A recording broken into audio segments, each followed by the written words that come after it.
Hi everyone, it's Lesya.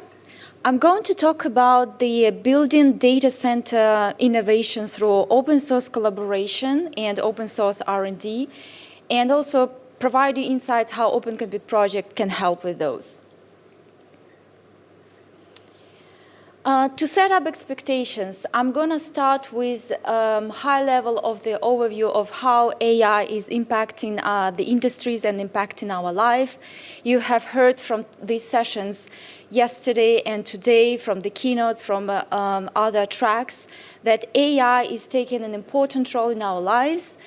You have probably have heard how the software is changing, how the industries are operating, and all other questions that also emerge through the importance of the AI.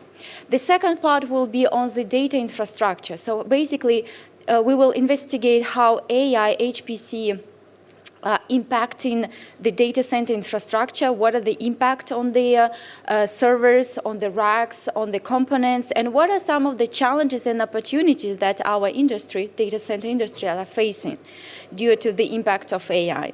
And finally, I will cover the role of the Open Compute Project Foundation and our membership participation and contributions, and how they can solve some of those challenges and opportunities that are ahead of our industry. So let's start from the impact of AI. So despite of a relatively new presence, even though the AI and machine learning has been here for a while, since few years it has become a mainstream. At this exact moment, we can observe how AI is changing our lives, the way we learn, the way we operate, and how enterprise are shifting towards making decisions using these models. Since November 2022, the public awareness about the large language models, about the AI has become mainstream, and the fact it's happened very quickly. So according to the latest stats, one of the most popular tools right now is ChatGPT. It has more than 180 million users. On a daily basis, more than 100 million users are using this tool. Even some of my students shared that they do use the ChatGPT to perform some of their tasks. And also more than 2 million developers build based on the company's API. What's interesting about the ChatGPT is also the fact that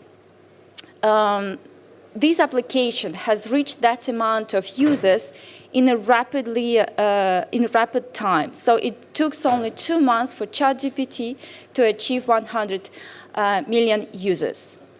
If we take the comparison with the past, past technological innovation, for Netflix, it took 18 months to achieve the same level of users. On the other side, we also have another application, which is Instagram Threads, which actually took just only 2 days to achieve the same level of users. But then they dramatically lost it in a couple of days or weeks. Until today, the ChatGPT remains among the most and the fast-growing AI application that is in our industry. So here, the questions around the AI and how machine learning operates is very complex, and I believe there are experts who know this field much better than I do. So we can group the operations in 3 large groups. So there is a supervised learning, when you tell the machine, do like I do. So you teach the machine what are the correct answers. And some of the examples of this supervised learning could be the diagnostics, some process optimization, some insights. Another group of capabilities is around unsupervised learning, machine learning. This is where you tell the machine to analyze data based on a specific data set. So find something interesting in the existing data and propose the solutions for me. Examples for this unsupervised learning is big data visualization, customer segmentation, and also targeted marketing. And finally, the third group of machine learning would be reinforced learning. So basically, when you try to teach the machine to train to perform make decisions and perform some activities, and then you can reward or punish the machine. So basically, you try to learn the machine to make its own learning. So do whatever you want to get the highest score, the highest results. And examples of such application could be the real-time decision-making, which potentially is already applied in some of the enterprise, learning tasks, and game and AI. So what is the impact of all these AI capabilities on the industries and on the different markets? So let's take the macroeconomic perspective. The explosion of companies that are performing and creating and deploying the AI and machine learning is really increasing on a daily basis. So if you try to analyze the landscape of AI, you can see that there is a diversity of applications and diversity of segments that are applied, that can apply the machine learning and AI applications. And if we want to analyze, we can see some of the clusters. And those clusters are the core technology, for example, such as image recognitions, speech recognition, and deep learning applications. There is also the support technologies that can provide hardware and data collection. There is also applications for enterprise that help them improve and innovate in new areas. For example, AI used for sales, for marketing, for personal assistant processes in HR, and so on. And finally, there are also applications that are focusing on humans. So basically, how do we interact with technology? Those examples could be gestural computing, emotional recognition, and also robotics. So here again, we understand that the number of startups, number of organizations that invest and develop the AI is increasing. We can observe some clusters of different categories. And the applications of AI and ML are really increasing in our lives and in the lives of different organizations. So in fact, what does this mean for the hardware industry, and how does this impact on the infrastructure of data centers? So today, on this part, I'm going to talk about the AI and HPC, high-performance computing, impact on the IT ecosystem. So in the last 2-3 years, we have observed a significant increase on the number of models, AI models, and this happened because of the, first there was a significant amount of investment, public investments in the development of the AI machine learning, but since 2-3 years, or a little bit less than 5 years, we have seen also the increasing amount of investment coming from the private sector. So it's a complex task to understand what is happening and with workloads and machine learning. But if we try to simplify it, we can see that there are different parameters that impact the machine learning on different features. And those features could be what is the ability of the models to recognize different types of text, different language, and also to summarize text. So there are different applications that can be performed by these models. The interesting area is that the question, how can we, what is the size between the models and what is the performance that they can provide for the user? So does this mean, the question arises that can we have a better performance with a bigger size of these models? It's an interesting fact is that the parameter size increases when the model increases. And also from this graph, we can understand that in the past 2-3 years, we have increased number of models. And another interesting fact is that these models come primarily from large organizations. At the same time, we can also see that some models pop up as a smaller size, but they still continue to increase their impact and influence. So now, what is happening actually with the data center, with infrastructure and components? With increased presence of AI and HPC, we have taken the path for accelerated growth of IT. So the demand from the research engineers, we know that the demand for the AI computational requirements has run 10x per year.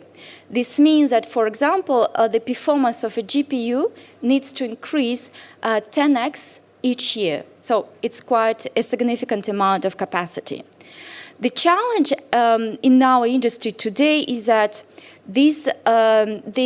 what we need to perform and the hardware that we have available, there is a mismatch between the two.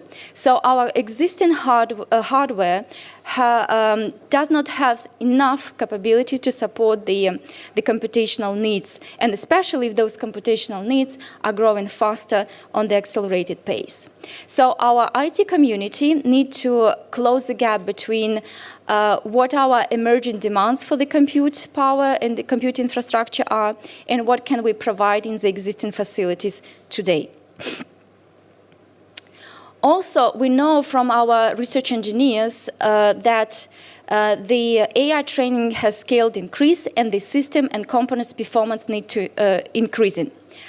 An interesting fact is that in the past 10 years, we observe a significant increase in the interconnect evolution and the memory. So just an example, let's take the interconnect evolution. We have moved, in the less than 10 years, we have moved from 16 to 900 gigabytes per second. Okay? This is quite impressive. So from 16 to 900 gigabytes per second. If you take the analysis of the memory evolution, you can see that we also moved from very complex, very simple systems that used 2 GPUs per server towards 1,000 GPUs. So the complexity of the system has increased. And the memory has increased up to 23,000x per cluster. So the system, the complexity of system increases, the demands increases, and we need to deal with those emerging challenges. So what are those challenges that we're facing right now?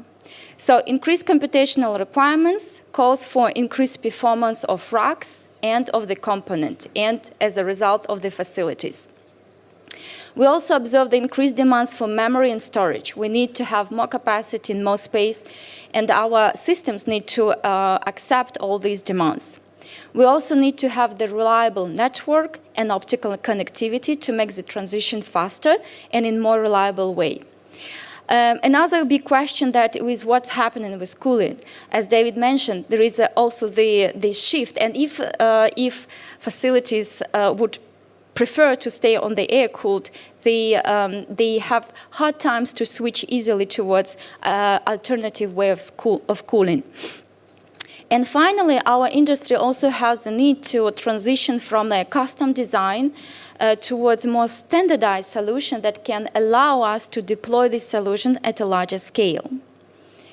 And as you know, any challenges comes with opportunities. So I would like to cover some of the opportunities that are ahead of us and that our community and some organizations from the data center industry can address and take advantage of. So among those opportunities is, of course, the implementation of new standards. So the data center industry calls for new standards at different levels. As mentioned already, the new alternative ways of cooling. The air cooling is achieving its capacity, so we need to think about what is happening with direct liquid cooling, immersion liquid cooling. Those are technologies that are currently being introduced on the market, but has not been deployed yet at scale. So, and our communities making activities and taking actions in order to make it more accessible and standardized, and develop the specification that can be available for many organizations and individuals as well.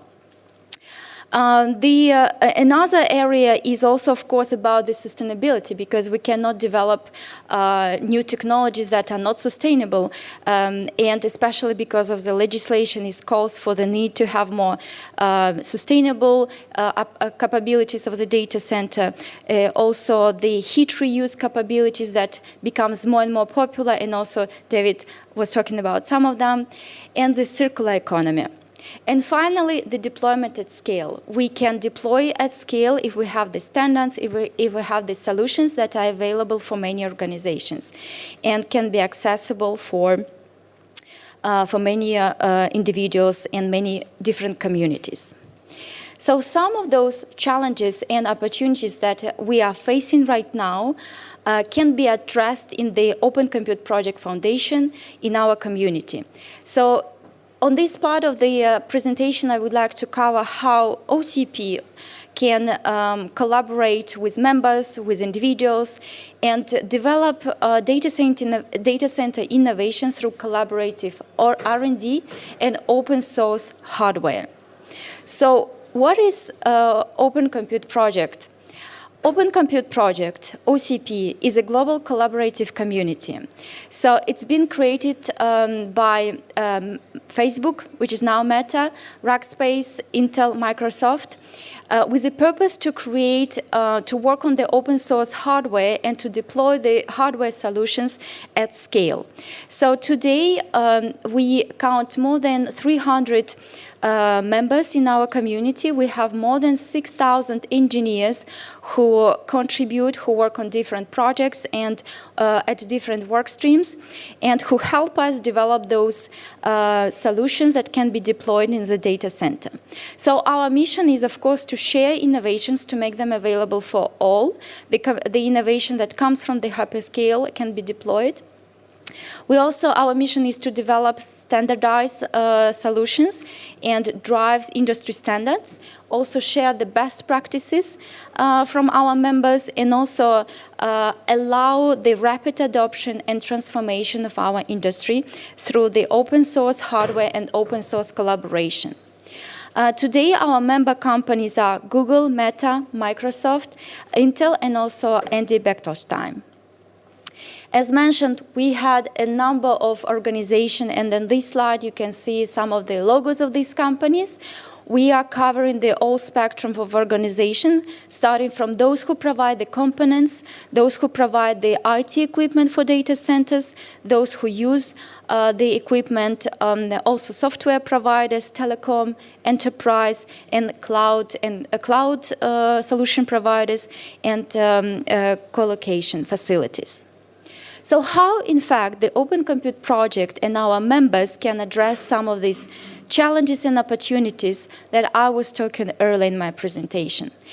There are a number of activities, and I'm happy to say that we have the space for different organizations and for individuals who have different interests. So we are covering the activities starting from incubation, where we are focusing on the future technologies, and I will be briefly covering it later in my presentation. Focusing right now, our focus is around the AI, of course, hardware, software co-design, data center computing, and we are also investigating the optical interconnects and quantum.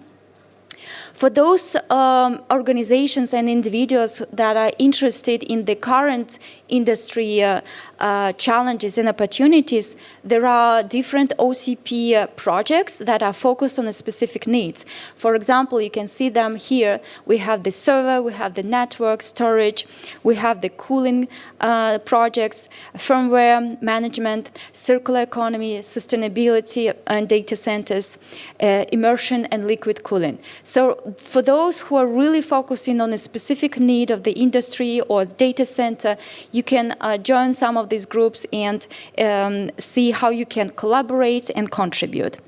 And finally, for organizations and individuals who are interested in markets or technologies, the final products, we have the programs such as product recognition, data center facilities, and experience center, where you can actually see the equipment, test the equipment, and see how you can probably deploy it in your organizations.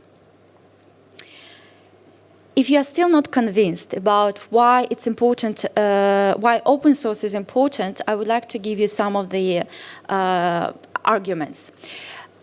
So open source for the hardware industry is important because it's unlocked innovation. So for example, with the open source, open compute project, you get the access to those innovations. You can deploy them in your organizations.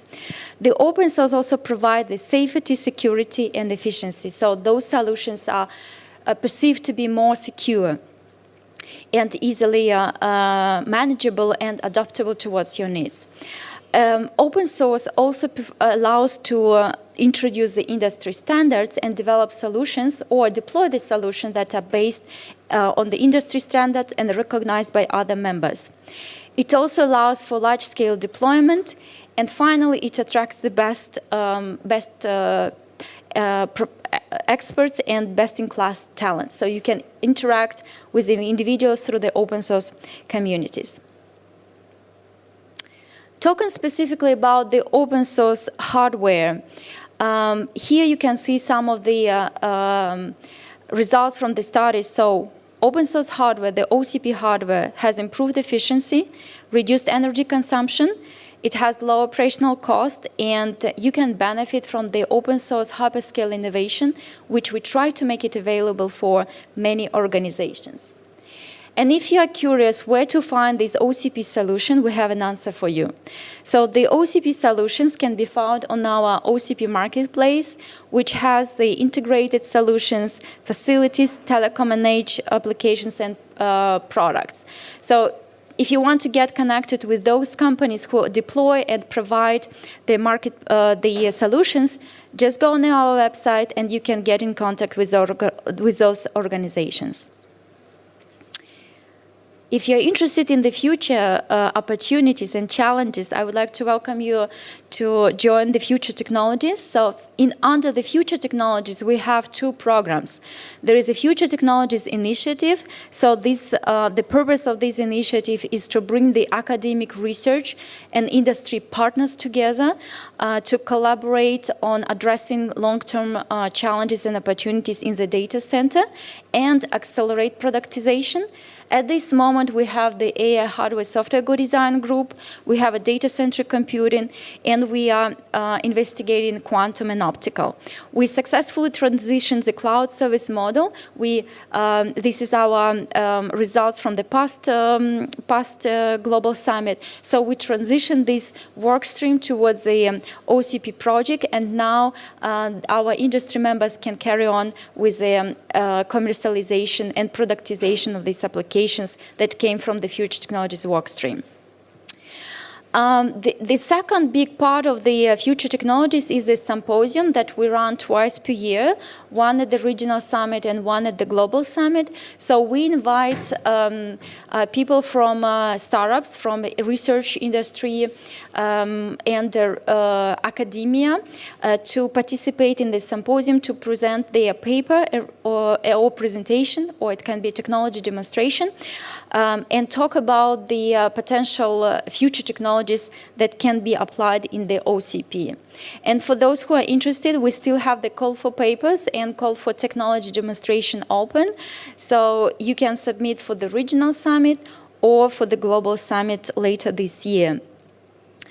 Finally, a little bit less than a year ago, the OCP Foundation has introduced the OCP Startup with the purpose to identify these emerging technologies, emerging startups, and integrate them in the OCP community because we want to be the pioneers of innovation. We want to provide the opportunities and ecosystem for these early startups to collaborate with industry leaders and with the hyperscalers. So at this moment, we have 22 OCP startup members that has been successfully onboarded on this membership. And on this slide, you can see some of our European startups. And I believe you know about these startup companies. So my main message would be that in order to solve the challenges and opportunities for the data center industry, our community members need to collaborate together and make those solutions available to many organizations and available to many individuals.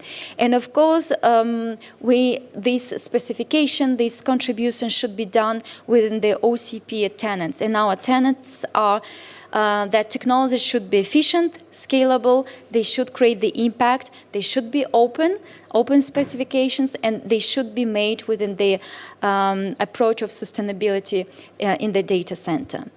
And my call to action would be, please join the Open Compute project. If you are not familiar with the foundation, get in touch with us. We're happy to provide additional information and explain you how to best involved in the foundation, that it can benefit to your organization and to you personally. We have multiple projects and work streams. We'd like to invite you to collaborate with our community members and best talents, industry talents, get in touch with them. And also you can have the ability to leverage the knowledge, leverage the contribution that are already existing in the foundation, or that you could be potentially working on with other members. And finally, please test, deploy, and check the OCP open hardware. Last but not least, we are organizing the OCP Regional Summit, where you can meet our members, where you can meet the solution providers. And this European Summit, Regional Summit, will take place in Lisbon on April 24 and 25th. The program will be available soon on our website, so if you're curious, please join us for this Regional Summit in April in Lisbon. For those who would like to travel to California, we have the OCP Global Summit taking place on October 15 and 17. So during 3 days in San Jose, California. Again, you'll be able to meet different people, check the keynotes. We are preparing the breakout sessions and many, many more for this global summit. And last but not least, a short information about the upcoming sustainability panel. So this afternoon, I will have a pleasure to get our speakers, invited speakers, to join me at the panel around the data center sustainability with open source hardware and OCP. So if you have time, please join us at 3:45 today to hear about the perspective from our guest speakers about how can we achieve sustainability through open source and open collaboration. And that's all for me. Thank you very much for your attention, and it has been a pleasure to give this presentation.